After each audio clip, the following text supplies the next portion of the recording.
My wife of 12 years just confessed she's been in contact with her 23-year-old coworker, calling me immature and emotionally disconnected. After begging her to choose us, she still clings to him. Can I save our marriage or is she already gone? I am about to share a significant venting session. I tend to fluctuate emotionally as well. I am a 28-year-old male, my wife is a 28-year-old female, and her affair partner is a 23-year-old male. I find myself at a loss for words and emotions. I have known my wife since high school and we have been together for a total of 12 years and are approaching 3 years of marriage. We have a 2-year-old daughter. Our families get along incredibly well, including our siblings and parents, and our friends are all mutual, creating a strong support system around us. Over the years, I am aware that I have disappointed her in various aspects, particularly regarding partying during college and afterward, as well as in situations where I prioritized myself over her. I had assumed we had resolved those issues, however, she is now reflecting on those events and attempting to make a decision about our relationship. We share a beautiful history and I feel deeply connected to her. I know she is my person, and I believe she feels the same way about me. After the birth of our daughter, she experienced postpartum challenges and was unhappy in her job. I encouraged her to find a new position in her field, as her current job was only temporary and it was convenient for our parents to watch our daughter during the week. It took her very little time to secure a new role, which she immediately loved. The new job reignited her sense of potential. She became excited, bought new clothes, and dressed up for work. This filled me with pride, and I was thrilled to see her finding her rhythm again. She began her new job in September and met another man there. I have been informed that they did not express their feelings for each other verbally until December. The day of revelation for me was January 12th. She sat me down with a list of past grievances she had been holding onto and accused me of being immature, not being able to connect with her emotionally and intellectually, and feeling that we were on different wavelengths. We also had a big New Year's party where the affair partner was present. I briefly met him at the event and thanked him for being a helpful coworker and friend to my wife as she spoke highly of him. I shook his hand and everything, but looking back now, I realized they were side by side all night, which infuriates me. Since that day, I have broken down, embarrassed myself, and felt insecure. I immediately suggested couples therapy and she agreed. We have been attending every 10 days since then. I have asked multiple times for no contact with the affair partner, but she has refused. I discovered things through snooping, such as her attending a work event out of town where he was absent, but he drove her to and from the airport after I had offered. They share a Spotify playlist and send each other daily Snapchat and TikTok messages. Additionally, she has a note in her phone detailing all the reasons she likes him, just as he does for her. She would vent to him about me, and of course, he was supportive and available for her. They watched television shows and movies together while I was preoccupied, exchanged gifts for Christmas and Valentine's Day, and he held her for 16 minutes in her car while she was crying about our relationship at work one day. I am deeply hurt that she continued to do this during my ongoing agony. As far as I know, they have not kissed or had sexual relations yet. I am trying to empathize with her, as I hurt her in the past with those scenarios she reflects upon, so I have been trying to be patient. However, my insecurities surface. I would find notes from him or look through her phone and discover other things. She then changed her phone password and I struggled through it. I began to constantly bring it up, seeking explanations and validation, which became exhausting. This continued through my birthday, and the day before, on March 2nd, we agreed to separate. It was a terrible birthday, but the understanding was that there would be no contact with the affair partner. I decided to give her space for reflection. Unfortunately, I did not adhere well to the no-contact guideline, and she maintained contact with him. The separation proved to be challenging for both of us. I genuinely attempted to work on myself by going to the gym, reading marriage-related books, and everything I did was with the hope that she would finally wake up one day and say, "That was a mistake, I choose you," and that we could start our marriage anew. I am unable to sleep properly, and when I do, I have vivid dreams about them together. I feel incredibly physically uncomfortable, which is frustrating. Fast forward to 2 weeks ago, I finally reached my limit. I have been unable to trust her in any capacity, so I decided to express my need for a clear decision in our next therapy session. I established boundaries for her concerning her work situation if she decided to remain in her job, and I prefer that she leave, but I was prepared to accept it if she made certain accommodations. While they do not always work the same shifts, she has another location to consider, or she could relocate her office. I felt ready to assert myself. The day before therapy, we planned to go out for dinner and a movie. I arrived home before her, got ready, and intended to enjoy the evening despite our circumstances. However, she came home sobbing and told me she had ended things with the affair partner not to choose us but for her own clarity.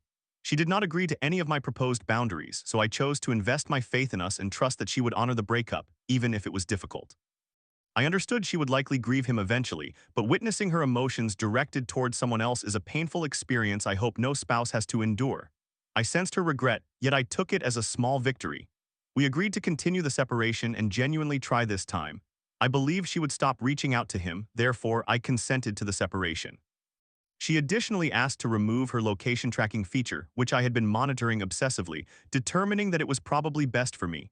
We focused on ourselves, and I finally felt like I would have a chance to show her that I am still here and want to improve things, but she needed her space. This occurred on April 4th. We attempted to spend time together and had a good first week afterward, but I could sense she was still deeply sad about losing the affair partner. We had a few challenging conversations about our relationship during this time, and essentially, she indicated twice that she wanted to divorce but did not explicitly say so. Yesterday was Easter and I struggled to maintain my composure. My gut instinct was telling me something was amiss. So I asked her if she had been in contact with the affair partner and she admitted to communicating with him at work. I tried to brush it off and enjoy the day. However, while traveling to Easter, I checked her phone log and saw his name, indicating she had lied to me again. When I confronted her, she admitted that she had spoken with him daily since April 13th, meaning she only managed 9 days without contact. She understands that this behavior is wrong, which adds to the pain. Our conversation yesterday began with her stating that she had made her decision to end our marriage before I discovered her phone calls. I essentially pleaded with her, outlining my love for her, our shared history, the impact on our daughter, and how I cannot imagine the affair partner in my daughter's life, although I am aware that I ultimately do not have control over that.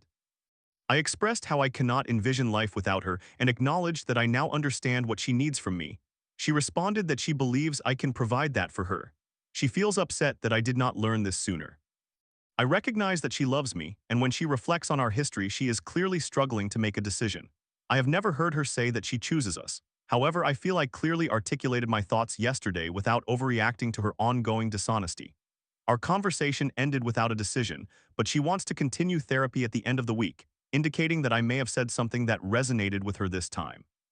I believe I have only a slim chance left to demonstrate that we can make this work.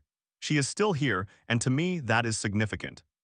I am just incredibly saddened by the prospect of a divorce because of this affair partner. I would feel much better if I knew she had ended it with him and was genuinely committed to trying together. If we do not succeed, at least we can say we made an effort. However, the thought of her re-establishing a connection with him right away devastates me. I wish she could see the affair partner in the same light that I do. She describes how they laugh constantly, he listens to her, and although she has not verbally admitted it yet, I can sense that she loves him based on her actions that disregard me and her reluctance to follow through with her breakup. She only sees this amazing person. Her friends disapprove of him, as do my family members. To me, he is a manipulative individual, someone young who has never been in a serious relationship, desperate for attention, living with his parents, and willing to disrupt someone else's life for his own gain. My wife is beautiful, and she has acknowledged that she finds me more attractive than him. The mere act of pursuing a married woman is immensely wrong in my view. No man should do that, especially when it involves my daughter. He also claims to be a person of faith, yet he is compromising his morals by doing this. I find him to be utterly despicable. Trust me, I have been on the verge of confronting him physically on 2 separate occasions. I am not typically a violent person, but my daughter is my motivation now, and I will never jeopardize our relationship. I understand that many people will advise me to leave her, but I cannot bring myself to do so. I cannot even visualize life without her. She has been a part of my life for half of it. We have shared life experiences, including high school, college, travel, living in different states, and we were each other's first. It is incredibly challenging because I cannot erase the images of them being intimate from my mind. I am certain it will happen if she chooses him, especially since we have not been intimate since November. I simply miss her and struggle to understand this new version of her. She has always been the jealous type, often confronting me about dreams in which she thinks I am unfaithful, despite the fact that I have never cheated. I just wanted to express my frustrations here and see if anyone else has gone through anything similar, where all hope seemed lost, and yet somehow it worked out. I apologize to anyone who reads this and reflects on their own story. This situation is incredibly painful. Story 2. After almost 2 years as roommates and friends, I was blindsided by an email from B saying, "We are growing and moving in different directions." After expressing my feelings, she vanished and ended our bond over passive-aggressive excuses. Now I'm left shattered and unsure, where do I go from here? I'm not certain how to begin this. I am emotionally and physically exhausted from this entire situation. I, a 24-year-old female, have been residing with my roommate, whom I will refer to as B, a 22-year-old female, for almost 2 years. We met during our final year of college when we shared the same major and attended many classes together. We quickly became friends due to our common interests. Eventually, after graduation, we made the decision to move in together. I genuinely believed there was a strong connection between us. We bonded swiftly and I felt safe and supported by her. She confided in me about her challenging relationship with her family, particularly her mother, who she frequently described as manipulative or codependent. I felt that our friendship was deepening. A few months after we began living together, she adopted a 4-year-old rescue dog, a Shih Tzu named Pebbles, from a local shelter. 2 months later, I welcomed a 9-week-old miniature golden doodle, Oakley, into my life. I had been determined to get a dog for years and had already planned to adopt one well before she chose to get her dog.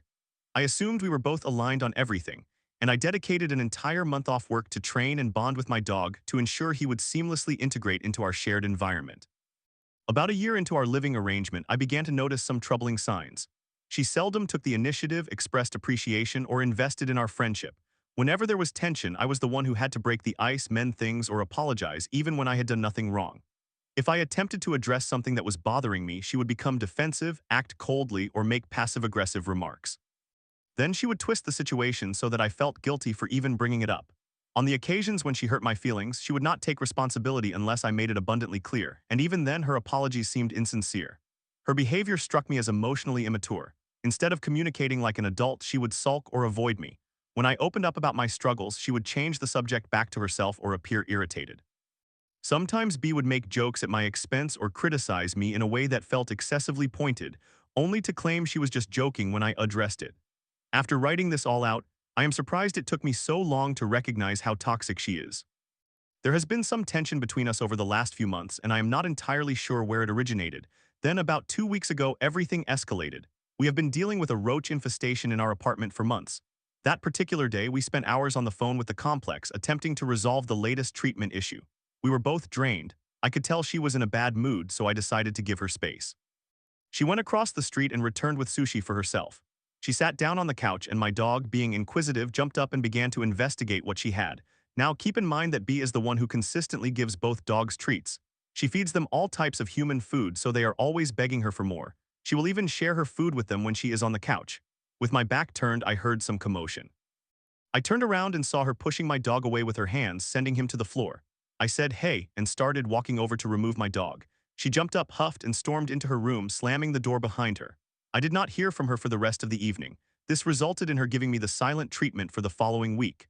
During this week of silence, I decided that I needed to finally confront her about how she had been treating me.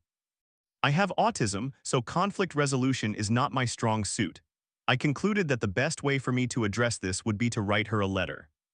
The letter was quite lengthy, around a page, so I will summarize its contents. In the letter, I conveyed that I felt our dynamic had become emotionally challenging, leaving me anxious, hurt, and as though I were constantly walking on eggshells in my own home. I acknowledged her bluntness, which I generally appreciate, but explained how it can sometimes feel unnecessarily harsh and isolating. I reflected on my tendency to avoid conflict and how I had allowed things to slide at the expense of my own well-being, and I vowed to work on that. I also emphasized how important my dog is to me as a source of emotional support and how it pains me when he becomes a point of contention. Additionally, I recognized that having 2 dogs in the apartment can be overwhelming and expressed my commitment to doing better with his training. My dog is not misbehaved, he is just a young canine filled with energy. This is my first time being a dog owner, so I am still adjusting. If anything, there are behaviors from both of our dogs that irritate each other. I understand that dogs can behave in certain ways simply because that is their nature. However, she has this expectation that my young puppy should be flawless and never make mistakes.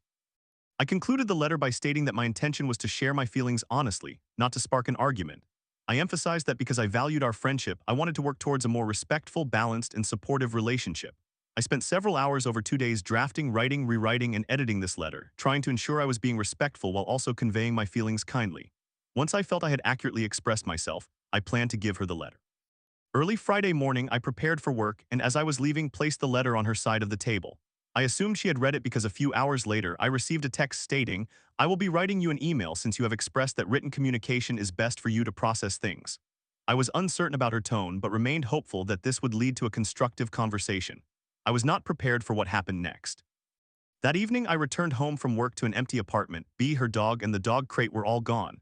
I have no idea where she went, but I presume she was staying with a friend to gain some space, which is understandable.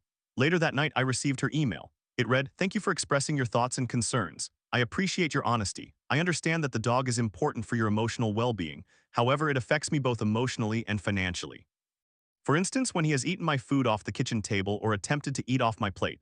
I have set expectations and standards for our living arrangement several times throughout the year, and you have agreed to these standards. However, after a couple of weeks, you seem to stop adhering to them, causing frustration on my part. I feel that we are growing and moving in different directions in life. Consequently, I do not believe that living together would be beneficial for either of us. I understand if this makes you uncomfortable and you would prefer to break the lease. I am more than willing to accommodate this and stay with my mother until I find a new living situation." Immediately, I experienced a surge of emotions ranging from anger to sadness. I never once suggested anything about breaking the lease or ending our living arrangement. All I wanted was a straightforward conversation to address the issues I believed were straining our relationship. She could not even extend the courtesy of an apology for her actions.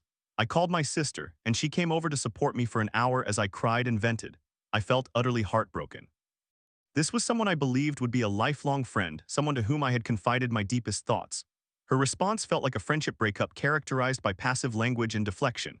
Not only did she fail to take any real accountability, but she reframed the issue in terms of my dog, rather than acknowledging that this situation was more than just last week's incident. It was about the unraveling of our friendship. That night, I went to bed utterly exhausted. On Saturday morning, I awoke and went to work. When I returned home, I decided to take my dog for a walk to release his energy so he would not cause any trouble. This would also allow me to spend time in nature and process everything. Once I arrived at the park, I received a demanding text from her that read, "We need to have a conversation tonight when you are back from your walk." This brought all those initial emotions rushing back. Why did she believe she had the right to demand a conversation now that she felt there was an issue? I replied with, "Based on your limited response to my letter, primarily concerning the dog and your standards and expectations, I am unsure what you expect to discuss. I am hurt and angry about how you have handled this. I do not know when I will be home, but I will inform you if and when I am ready to talk, as I am not prepared for a conversation tonight." I went to my parents' house and did not come back until late that night, after B had gone to bed.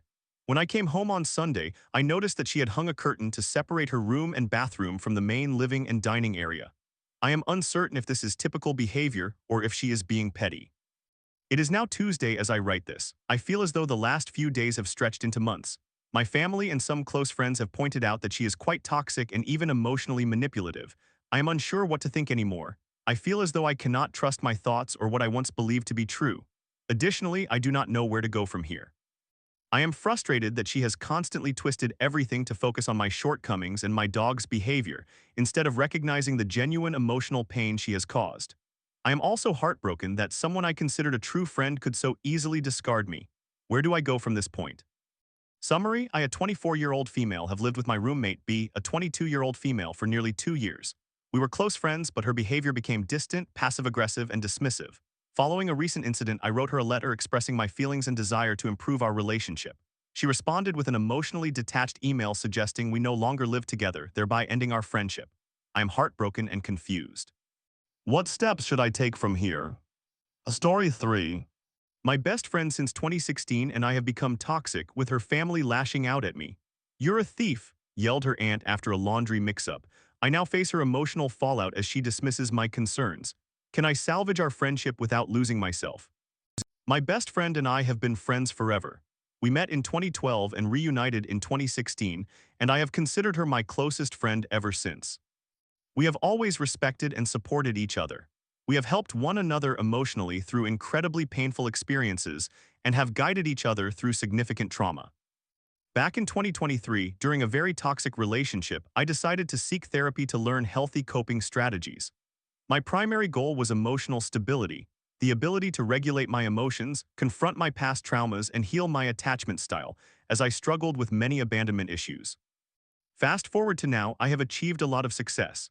I can identify my emotions, allow myself to feel them, regulate my responses, express myself in healthier ways, and prioritize my well-being, which has significantly boosted my self-esteem. For the first time, I began vocalizing my needs and putting myself first. My entire life, I had been the emotional punching bag for my family and relationships and always placed others before myself, leading to emotional breakdowns. I am incredibly proud of how far I have come. In 2024, I noticed a pattern. My best friend was getting married, and I became the emotional support for her, navigating relations with her husband-to-be and family. I started observing that her family was lashing out at me. First, her aunt called me a thief and a promiscuous person for accidentally mixing up a hand towel in my laundry when I stayed over. Second, her mother practiced witchcraft against me and wished me harm for defending my best friend against her aunt. Third, my best friend's cousin and sister expressed disappointment over not having the best view or accommodations at her bachelorette party. While her sister seemed indifferent, her cousin was quite rude about it. Fourth, my best friend lashed out at me for not planning the bachelorette party to her family's standards and for her being late to the itinerary.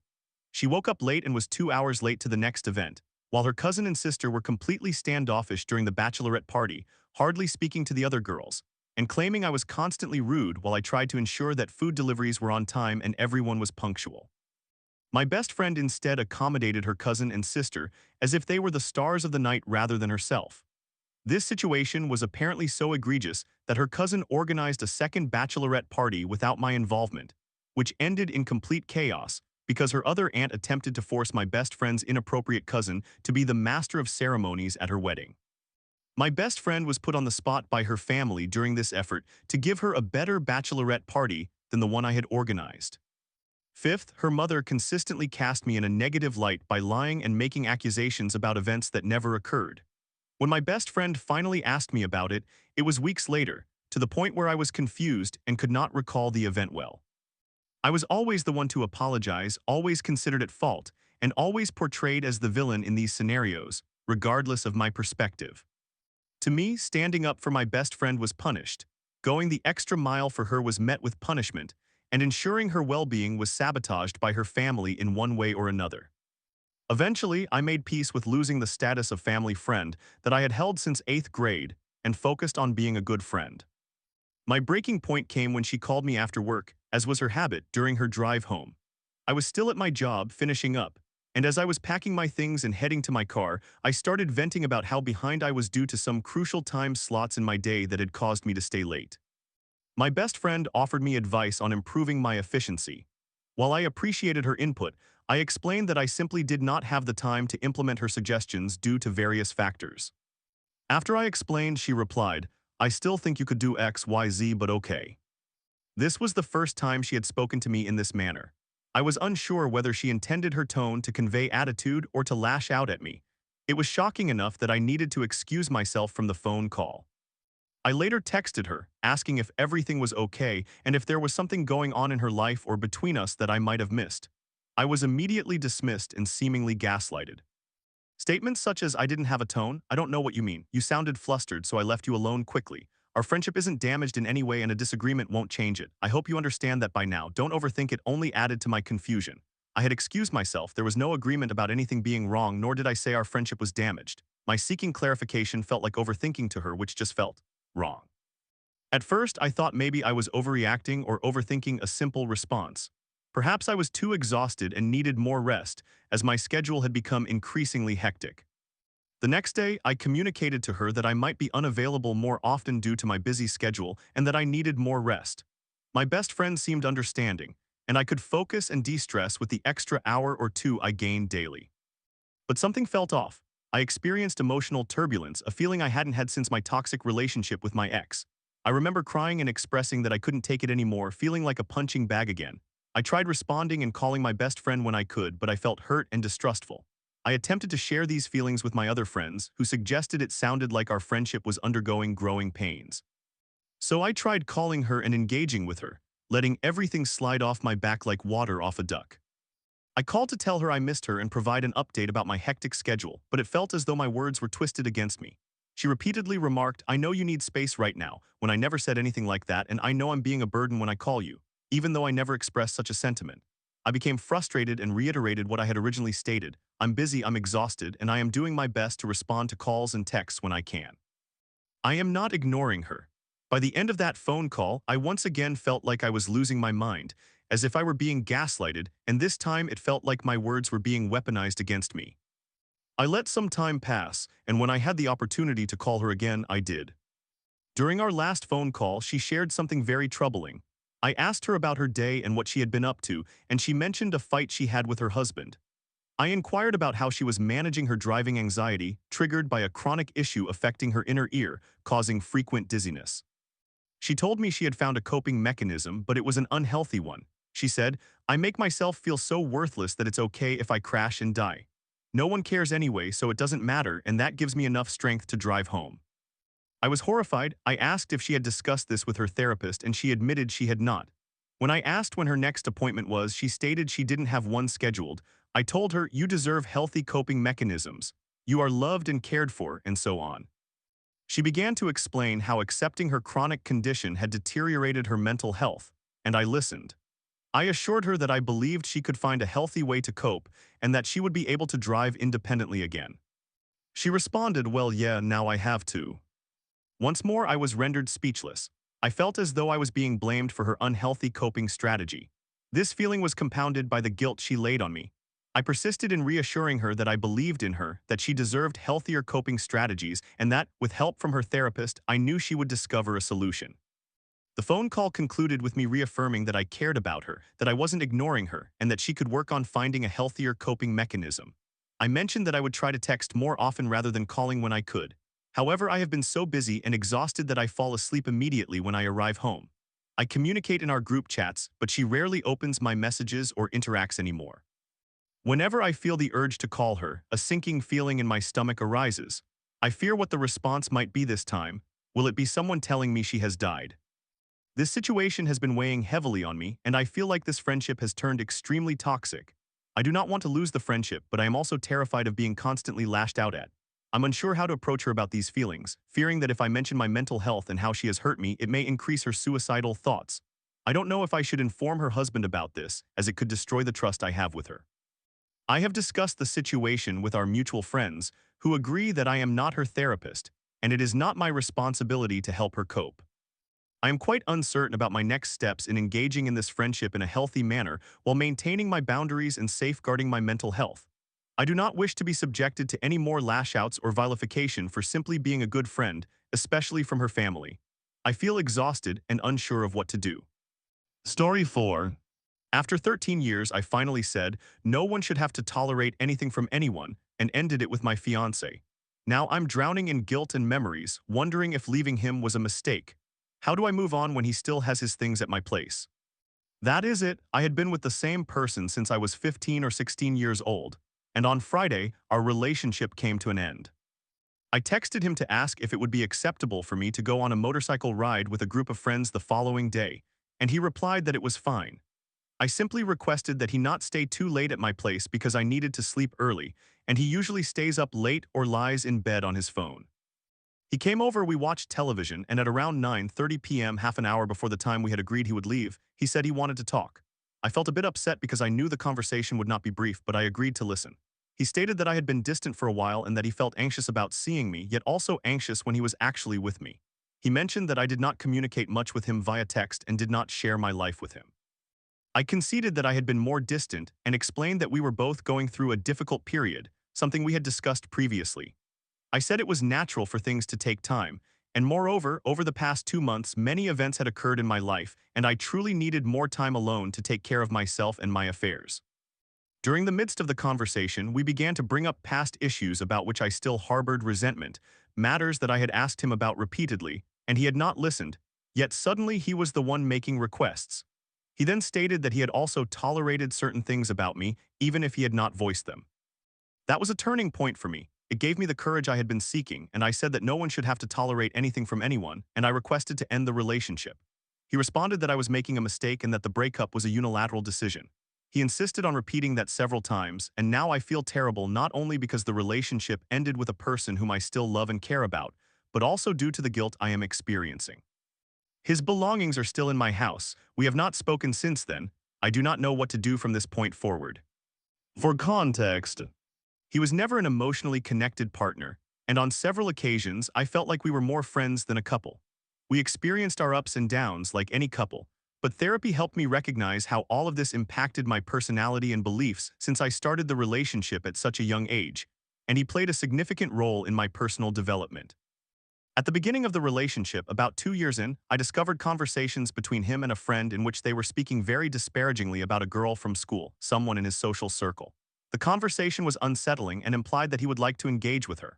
We nearly broke up, but he pleaded in every possible way, claiming it was merely teenage silliness and that he had been influenced by that. We continued the relationship. After that, I became very jealous and anxious whenever he went out only with friends.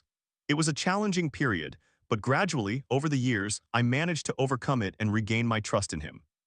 In college, which we attended together, he did not like to hold my hand, stating that his hands became sweaty. I insisted, cried, confronted him, but nothing worked. He said he was not going to change his behavior. There were people at that time who mentioned they did not even realize we were a couple until they asked me. As far as I can recall, he was not very affectionate physically. While he was very helpful through acts of service, the absence of genuine touch, hugs, caresses, and spontaneous gestures always affected me, leading to requests, complaints, and arguments. I also longed for emotional presence. The lack of curiosity and interest in what I wanted, what I did, or what I considered important was evident. Regarding an aesthetic procedure I underwent, which was the best decision I have ever made for myself and significantly boosted my self-esteem, he was not involved at all. He did not inquire about which doctor I chose, how the procedure would go, and did not accompany me to any appointments because he disagreed with my decision, saying I did not need it from his perspective. Similarly, my therapy, which I postponed for a long time because he told me I would be throwing my money away. Over the years, I have heard phrases such as, "You are too sensitive, you are exaggerating, it was just a joke." I already apologized, and if you did not accept it, the problem lies with you. The day was so good and you had to ruin it by discussing this. You ask for too much, you demand too much. I am not going to apologize for something I do not believe I am wrong about. What do you want? An apology. Okay, an apology. Do you know what your problem is? You. Some of these remarks were disguised as jokes and followed by "you are too sensitive." In the last 2 years, things have improved, but some of these phrases still resonate within me to this day. We had been living a relatively reclusive life for years. He would come to my house on weekends, we would watch television, eat at home, sometimes play a game, and repeat that cycle. Often, we would sit on opposite sides of the couch, focused on our phones. When I would lie on his lap after a few minutes, he would mention that his leg was numb. I would get up, and he would not offer any alternative. We would just return to sitting side by side, again without any physical interaction, at least until he wanted to engage in sexual activity. I do not have any friends, so after some time in therapy, I realized that this was an issue and began seeking activity groups for women who enjoy riding motorcycles like me. However, this always seemed to trouble him in some way. I tried to share this with him by sending messages, but he demonstrated no curiosity and acted as if I had not gone out, never asking how it went. Whenever I went out with the group, I would feel anxious because I dreaded that upon my return, he would be cold or would do something as a form of punishment. Going out alone without informing me, stating that his battery had died, or going out with me while excluding me, treating me poorly, or refusing to hold my hand, claiming it was to avoid making the friends uncomfortable. There are many other issues that accumulated inside me over these years which do not even fit here. I am sure that for him there were issues as well. However, while I asked, spoke, communicated, and argued, he never addressed anything. Apparently, he merely tolerated. In December, something occurred that deeply hurt me. I communicated this to him and I believe he noticed my change. I would say that from that moment on, he changed significantly. He had been altering his behavior over the past year, but the changes became drastic from that point. However, I think my response also flipped, but in the opposite direction. It became increasingly difficult for me to maintain the passionate and dependent woman I once was. Therapy has been assisting me in connecting with other activities outside of the relationship and reconnecting with my true desires. In the past 2 months, numerous negative events transpired in my life, one after the other. My parents had their car stolen, my phone was snatched while I was leaving an exam, I broke my finger, my work overwhelmed me, I fell ill and spent a significant amount of money on health expenses. My cat became sick, adding more costs. My niece was diagnosed with a chronic and relatively severe eye condition, among other matters. All of this occurred in a short time frame, consecutively. My family tends to seek my financial support and vent to me, yet they are not emotionally available. On the day my phone was stolen, I had to call banks, my phone provider, block emails, change passwords. And during that time, my fiancé, now ex, and my niece were next to me making noise, laughing loudly, and I was trying to resolve everything still in a state of shock. I had to request that they move to another room. Recently, the only support I perceived from him was financial, and that began to irritate me. Suddenly, he started offering me money to assist with my expenses as if that would resolve all my problems and our issues. And no, I do not earn a low income and he does not earn more than I do. Yet at the same time, he showed no empathy, no curiosity about how I was feeling. He never asked how I felt, and this is not a new occurrence. Thus, I was somewhat managing this emotional burden on my own and in therapy. which is why I believe I have been significantly more distant in recent months. Additionally, regarding texting, for many years I requested him to communicate with me more during the week when we were not physically together, and he consistently replied, "I prefer to talk to you in person. I do not enjoy texting," and I had to accept that. Now that he sees me as distant, witnessing his friends getting married and engaging in romantic relationships, he expresses a desire for a partnership relationship. And then, out of nowhere, he wants me to do something that he always kept me from pursuing, claiming that he did not like it himself. He said he changed, and that is acceptable, but I still harbor resentment even more now, because it seems that while I viewed it as significant, he was not willing to make changes. I am writing all of this while crying, with my rational side prevailing over my emotional side, trying to recall why it ended. But I remember so many wonderful moments. I love him, and I contemplate how challenging it will be without him by my side. And most importantly, I feel immense guilt, an overwhelming guilt that fills my chest as if it is going to explode. I sincerely apologize for this lengthy text and for the poor writing. I simply needed to share some of it. Story 5. I lost my best friend when his brother started dating my hookup. "This is none of your business," he yelled, and I had to agree. 7 years later, family bonds broken, holidays spent in silence, and I'm the villain in my own tragic love triangle. How did it all fall apart? This is a throwaway account because, God forbid, this ever gets back to me. I am currently a 24-year-old male. This entire saga unfolded when I was 18. Before I continue, some context is necessary. My best friend and I were inseparable since childhood, despite living a town apart from each other. Outside of our bi-weekly playdates, during which my mother would drive the 15 minutes to the next town, our primary source of bonding was through online video games. We used to wake up a couple of hours before school started just to play games together. We were always there for one another.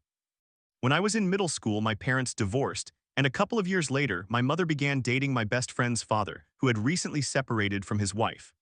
This brought about a mix of emotions because I feel like everyone's dream is for their best friend to become part of their family, but my family is also quite volatile, so I did not want it to ruin anything. About a year later, they got married, and my best friend, his father, my new stepfather, and his brother, my new stepbrother, came to live with us. I would say this move marked the beginning of the end of it all. That brings us to my final year of high school. I apologize for one more thing. This was the darker period of my life. I was struggling with depression, abandonment issues, and anger towards the world and my family for the unhealthy dose of trauma inflicted on me during childhood. I want to preface this by stating that at this time in my life, I was not a good person.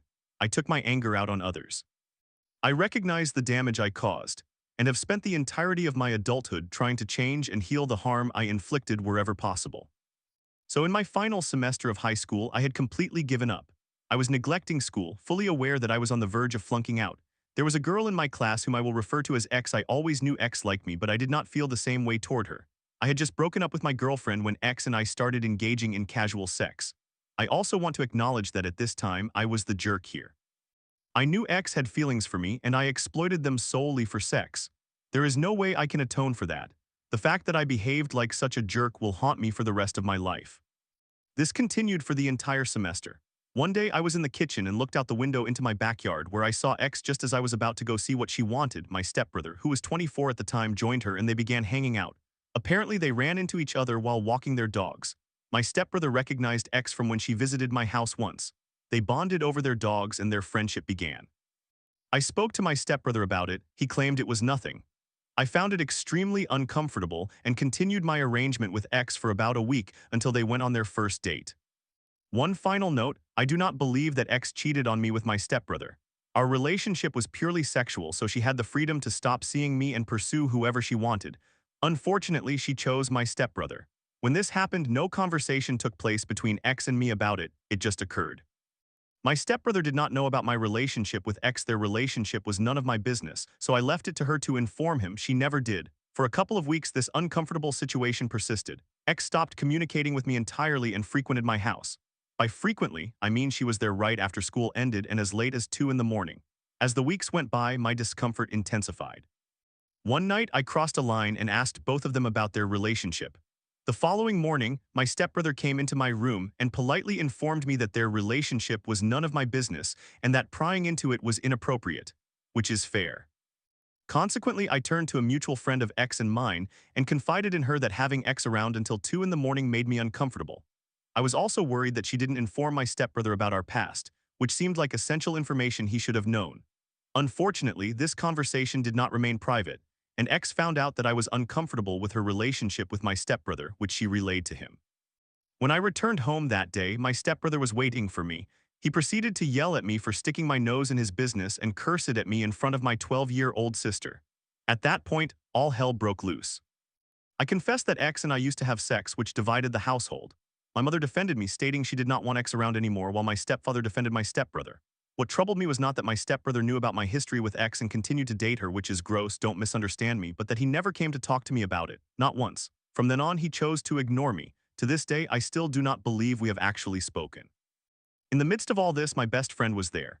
Since he was my only friend, I constantly complained to him about how wrong my stepbrother was. I called him names and described what he was doing as disgusting. It seems his brother was doing the same. I know now that this was incorrect. I put my best friend in a position where he felt he had to choose between me and his brother, but I was too fueled by anger to realize this was harming him. It finally came to a head when my stepfather approached me and expressed the pain I was causing him. My best friend was cornered, instructed by both sides to choose between us. We had been drifting apart since the marriage, evolving into different people, no longer the same children we once were. So I did what my stepbrother did not. I spoke to him about our friendship. I offered him an option. I apologized for what I had said about his brother and told him that we could simply be stepbrothers instead of friends. He agreed. X and my stepbrother continued dating, and certain rules were established, including that she was not allowed to stay overnight. It was the most my mother could do, which I appreciated. After that, I received the cold shoulder from both my stepbrother and my best friend. I do not think we ever truly spoke again. My stepbrother despised me. He resented that I was in the way of his relationship and that because of me he could not spend the night with her. I would hear them leaving the house late at night, sometimes as late as 4 a.m., complaining about how unfair it was that she could not stay. My new refuge became my bedroom. I hardly ever left until my stepbrother and X moved out together a year later. I no longer felt safe. Now 7 years have passed. The family never fully healed, no one ever really talked about it. My stepbrother and X dated for about 3 years before ending their relationship. My best friend and stepbrother avoid me like the plague during the holidays. My stepfather attempted to remain neutral, but I always felt that he resented me as well. I was the villain in this story, and I know I am the jerk for many reasons. I truly wish I had made so many different choices.